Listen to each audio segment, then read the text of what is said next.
개발계획의 수립 및 변경입니다. 지정권자는 도시개발구역을 지정하려면, 여기서 지정권자는 시도지사나 대도시시장이 원칙이고 국장이 예외적으로 지정할 수 있다고 했죠. 이렇게 지정권자가 지정하려면 해당 도시개발구역에 대한 도시개발사업의 계획, 이것을 개발계획이라고 하죠. 개발계획을 수립해야 합니다. 즉, 도시개발구역을 지정할 때 미리 계획을 수립하는 게 원칙이에요. 그러나 개발계획을 공모하거나 이러한 지역의 도시개발구역을 지정할 때는 도시개발구역을 지정한 후에 개발계획을 수립할 수도 있습니다. 즉, 도시개발구역을 선지정한 다음에 개발계획을 나중에 세울 수도 있다는 거예요. 선지정 후 계획이죠. 어떤 지역이냐면은 자연녹지, 생산녹지. 보존녹지 지역은 해당 사항 없어요. 자연녹지나 생산녹지, 그 다음에 도시지역 외의 지역, 즉 관농자, 관리지역, 농림지역, 자연환경 보호지역, 그리고 국장이 국가균형 발전을 위하여 관계 중앙행정기관의 장과 협의하여 도시개발구역으로 지정하려는 지역. 마지막으로 해당 도시개발구역에 포함되는 주, 상, 공. 이렇게 주상공 지역의 면적의 합이 전체 도시개발구역 지정 면적의 30% 이하인 지역. 30% 이하인 지역은 도시개발구역을 먼저 지정한 다음에 나중에 계획을 수립할 수 있는 겁니다. 꼭 기억하세요. 요 네 가지 경우. 도시개발구역을 지정한 후에 개발계획을 수립할 수 있는 경우가 아닌 것은, 즉 선지정 후 계획의 경우가 아닌 것을 고르는 문제예요. 1번 개발계획을 공모하는 경우 후 계획 가능하다 했죠. 2번 자연녹지 지역의 도시개발구역을 지정할 때, 그렇죠? 자연녹지나 생산녹지 지역의 구역을 지정할 때는 후 계획 가능하다고 했어요. 3번 도시지역 외의 지역의 도시개발구역을 지정할 때도 마찬가지 후 계획 가능합니다. 4번 국장이 국가균형 발전을 위하여 관계 중앙행정기관의 장과 협의하여 상업지역의 도시개발구역을 지정할 때, 그렇죠? 국장이 국가균형 발전을 위해 관계 중앙행정기관의 장과 협의하여 구역을 지정할 때도 후 계획 가능하다고 했어요. 5번 해당 도시개발구역에 포함되는 주거지역이 전체 도시개발구역 지정면적의 100분의 40인 지역을 도시개발구역으로 지정할 때, 아니죠. 주상공이 전체 도시개발구역 지정면적의 30% 이하인 경우에만 후 계획 가능하다고 했잖아요. 여기서 100분의 42이니까 틀렸죠. 따라서 5번이 답이네요. 지정권자는 창의적이고 효율적인 도시개발 사업을 추진하기 위하여 필요한 경우에는 개발계획안을 공모하여 선정된 안을 개발계획에 반영할 수 있다. 아까 개발계획안을 공모하는 경우에는 후 계획 가능하다고 했잖아요. 이 경우 선정된 개발계획안의 응모자가 도시개발 사업의 시행자 자격요건을 갖춘 자인 경우에는 해당 응모자를 우선하여 시행자로 지정할 수 있겠죠. 지정권자는 직접 또는 관계 중앙행정기관의 장 또는 시장, 군수, 구청장 또는 도시개발 사업의 시행자의 요청을 받아 개발계획을 변경할 수도 있습니다. 직접 할 수도 있고 이러한 사람들의 요청을 받아가지고 변경할 수도 있어요. 지정권자는 환지 방식의 도시개발 사업에 대한 개발계획을 수립하려면 환지 방식이 적용되는 지역에 두 가지 요건을 충족시켜야 돼요. 하나는 토지 면적의 3분의 2 이상에 해당하는 토지 소유자와 그 지역의 토지 소유자 총수의 2분의 1 이상의 동의를 받아야 합니다. 면적의 3분의 2 이상, 총수의 2분의 1 이상이에요. 꼭 기억하세요. 환지 방식으로 시행하기 위하여 개발계획을 변경하는 경우에도 이러한 동의 요건을 갖춰야 합니다. 지정권자는 도시개발 사업을 환지 방식으로 시행하려고 개발계획을 수립하거나 변경할 때 도시개발 사업의 시행자가 국가나 지자체이면 토지 소유자의 동의를 받을 필요가 없습니다. 시행자가 국가나 지자체면은 소유자 동의 필요 없어요.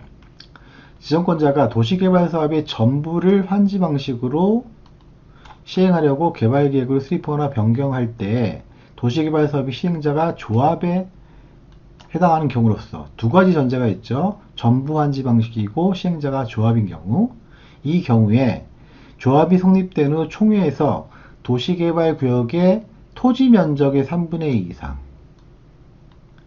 그리고 조합원 총수의 2분의 1 이상. 조금 전에 개발계획 수립할 때의 동의 요건하고 똑같죠. 면적의 3분의 2 이상, 총수의 2분의 1 이상이에요. 연관시켜서 기억하셔야 돼요. 이렇게 찬성으로 수립 또는 변경을 의결한 개발계획을 지정권자에게 제출한 경우에는 토지 소유자의 동의를 받은 것으로 본다. 그렇죠? 면적의 3분의 2 이상, 총수의 2분의 1 이상이에요. 동의자 수의 산정 방법은 다음과 같아요. 도시개발구역의 토지 면적을 산정하는 경우에 국공유지를 반드시 포함해서 산정하는 거예요. 그리고 토지 소유권을 여러 명이 공유하는 경우에는 다른 공유자의 동의를 받은 대표 공유자 한 명만 해당 토지 소유자로 봅니다. 다만 집합건물법에 따른 구분 소유자, 아파트 소유자들이죠. 이렇게 구분 소유자의 경우에는 각각을 토지 소유자 한 명으로 보는 겁니다. 아셨죠? 공유의 경우에는 대표 공유자 한 명만 토지 소유자로 보는 거고요. 아파트의 경우는 아파트 소유자 각각이 토지 소유자가 되는 겁니다. 공고 공람일 후에 구분 소유권을 분할하게 되어 토지 소유자의 수가 증가하게 된 경우, 이 경우에는 인정하지 않아요. 즉 공람 공고일 전에 토지 소유자의 수를 기준으로 산정합니다. 아셨죠? 따라서 증가된 토지 소유자의 수는 토지 소유자 총수에 추가 산입하지 않습니다. 도시개발구역의 지정이 제한되기 전에 또는 도시개발구역에 대한 개발계획의 변경을 요청받기 전에, 제한되기 전에, 요청받기 전에 동의를 철회하는 사람이 있는 경우, 이 경우에는 빼줘야죠. 그 사람은 동의자 수에서 제외시킵니다. 한편 도시개발구역의 지정이 제한된 후부터 개발계획이 수립되기 전까지의 사이에 토지 소유자가 변경된 경우 또는 개발계획의 변경을 요청받은 후부터 개발계획이 변경되기 전까지의 사이에 토지 소유자가 변경된 경우에는 인정하지 않아요. 따라서 기존 토지 소유자의 동의서를 기준으로 합니다. 변경된 새로운 토지 소유자의 동의서가 아니라 기존 토지 소유자의 동의서를 기준으로 한다는 점 기억하세요. 국공유지를 제외한 전체 사유 토지 면적 및 토지 소유자에 대하여 동의 요건 이상으로 동의를 받은 후에 그 토지 면적 및 토지 소유자의 수가 법적 동의 요건에 미달하게 된 경우, 먼저 사유 토지 있죠. 국공유지 빼고 사유 토지 면적 및 토지 소유자에 대해 동의 요건 살펴보는 거예요. 그런데 그게 미달되게 된 경우에 비로소 국공유지 관리청의 동의를 받아야 한다는 점 기억하세요. 환지 방식의 도시개발 사업에 대한 개발계획의 수립 변경을 위한 동의자 수 산정 방법으로 옳은 것은 1번 집합건물의 소유 및 관리에 관한 법률에 따른 구분 소유자는 대표 구분 소유자 1인만을 토지 소유자로 본다? 아니죠. 구분 소유의 경우는 구분 소유자 각각이 토지 소유자가 되는 거예요. 대표 구분 소유자 1인만 토지 소유자로 보는 게 아니죠. 따라서 틀렸고요. 2번 개발계획 변경 시 개발계획의 변경을 요청받기 전에 동의를 처리하는 사람이 있는 경우 그 사람은 동의자 수에서 제외한다.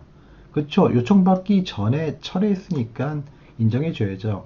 따라서 동의자 수에서 제외되는 거예요. 맞는 질문이고 답이네요. 3번 개발구역의 지정이 제한된 후부터 개발계획이 수립되기 전까지의 사이에 토지 소유자가 변경된 경우 변경된 토지 소유자의 동의서를 기준으로 한다? 아니죠. 지정이 제한된 후면은 인정하지 않아요. 따라서 변경된 토지 소유자의 동의서가 아니라 기존 토지 소유자의 동의서를 기준으로 합니다. 아셨죠? 4번. 개발계획의 변경을 요청받은 후부터 개발계획이 변경되기 전까지 이 사이에 토지 소유자가 변경된 경우, 이 경우에도 변경된 토지 소유자의 동의서가 아니라 기존 토지 소유자의 동의서를 기준으로 합니다. 요청받은 후라고 했으니까. 5번. 도시개발구역의 토지 면적을 산정하는 경우 국공유지도 포함되죠. 제외하는 게 아니에요. 포함돼요.